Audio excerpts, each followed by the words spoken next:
Black सी रे क्षेपणास्त्र आक्रमण और 4 भारतीय नाविकों मृत्यु घटना रे भारतर कार्यानुष्ठान रूस दूतावास अधिकारी को भारत पक्षर समन यूक्रेन उपकूल ब्लैक सी रे व्यावसायिक जहाज उपरे भयंकर क्षेपणास्त्र माड़ करथिला रूस और आक्रमण रे 4 भारतीय नाविक प्राण हराइछंती।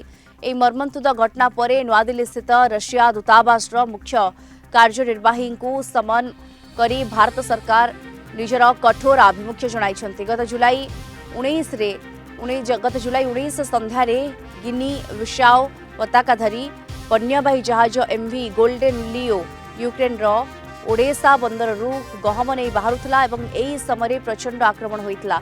यूक्रेन नौसेनार सूचना अनुसार रषीय सेना 3टी क्रूज क्षेपणास्त्र माड़ कर जहाजटे भयावह अग्निकांड घटिता।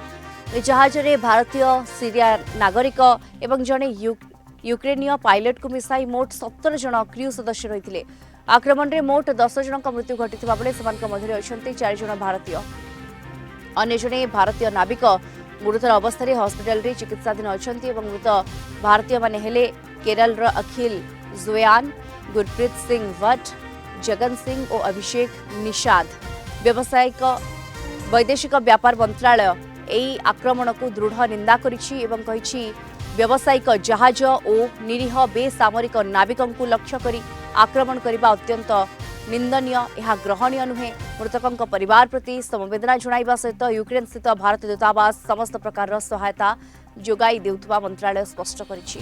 या सहित केरल सरकार नोरका विभाग को मध्य मृत अखिल जोयान परिवार सहित समन्वय रक्षा करी आवश्यक सहयोग करने को निर्देश दिया जाइछि।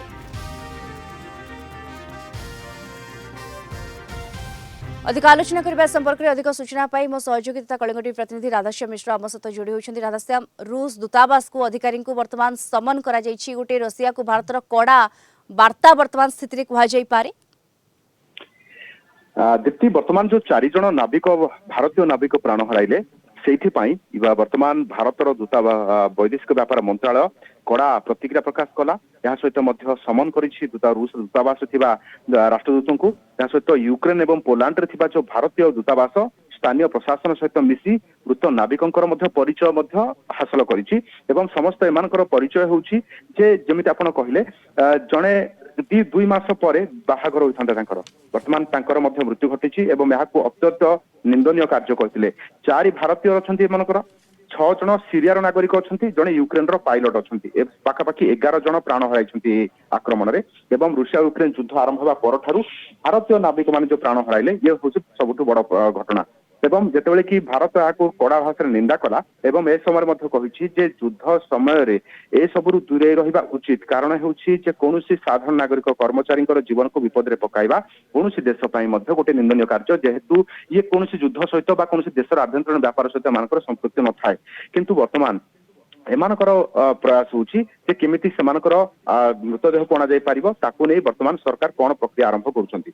एवं वर्तमान देखो सरकार जो राज्य सरकार गुड़िक मृतकों परिवार स्वतंत्र आर्थिक सहायता घोषणा कले एवं युद्ध प्रवण अंचल को बारण करा जायछि।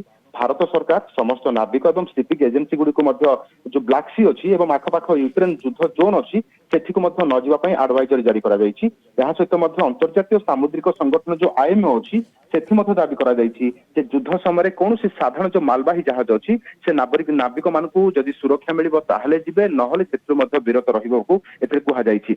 एवं जेमिति कि केरल जो अखिल जोयान कथा कहले तांकर वर्तमान पटे परिवार लोके दाबी करछन्ति सरकार को निकट रे तापै दृढ़ पदक्षेप ने जाऊ एवं खूब शीघ्र ताको भारत फेरेबा आनिबा पदक्षेप नेबाकू कहछन्ति। किंतु कहबाकू गले वर्तमान जो प्रक्रिया रहिछि ताहा फेरिबारे बहुत विलंब होई परिबो कि कारण युद्ध भितरे यूक्रेन जदि बाबद रे जदि अधिक सक्रिय होई कार्य कला भारत को सहयोग हाथ बढ़ाइला ताहाले ये संभव। एवं बाकी जो माने सीरियार नागरिक अच्छा सीरिया प्रतिपक्ष मध्य से समान ढंग से उत्तर देइछन्ति। किंतु वर्तमान देखंतु अन्य माने जो मृतक हेले गुरप्रीत सिंह अच्छा, जगन सिंह अच्छा एवं अभिषेक निषाद अच्छा एवं ये समस्ते वर्तमान कह जाउछि कि समस्त भारत में अनेक दिन धरी कार्य करते से नाविक भाव में अनेक दिन धरी भारत देश कार्य करछन्ति जल सीमार रही। किंतु ता सत्वे जीवन में बाजी लगाबे ये गोटे प्रथम घटना जेमिति कि देश शहीद हेबे ये प्रथम घटना। यहाँ परवर्ती पदक्षेप जो माने नेबे ବା ଭାରତ ଚାହୁଁଛି ଯେ ଅନ୍ୟ ଯୋଉ ନାବିକ ମାନେ ଆସିବେ ସେ ଜଳଯାତ୍ରା କରୁଛନ୍ତି ସେମାନଙ୍କ ପାଇଁ ସୁରକ୍ଷିତ କରିବାକୁ ରୁଷ ଏବଂ ୟୁକ୍ରେନ କଣ ପଦକ୍ଷେପ ନେବ ସେ ବାବଦରେ ରାଷ୍ଟ୍ରଦୂତଙ୍କୁ ଡକାଇ ସମନ କରିବାକୁ ଏବଂ ତାର ଉତ୍ତର ଜାଣିବାକୁ ଚାହିଁଛି। ଏହା ସତ୍ତ୍ୱେ ଯଦି ଏଥିରେ ସନ୍ତୁଷ୍ଟି ନ ହୁଏ ତାହେଲେ ଇଏ ମଧ୍ୟ ଆଗକୁ ଜଟିଳତା ପ୍ରକାଶ କରିପାରେ। बिल्कुल ये गोटे बड़ पदक्षेप निया जाइछि आबे कहि परिबा। धन्यवाद आपनको कलिंग टीवी प्रतिनिधि तम सहयोगी राधाश्याम मिश्र जोड़ी होइथिले सविशेष सूचना रे।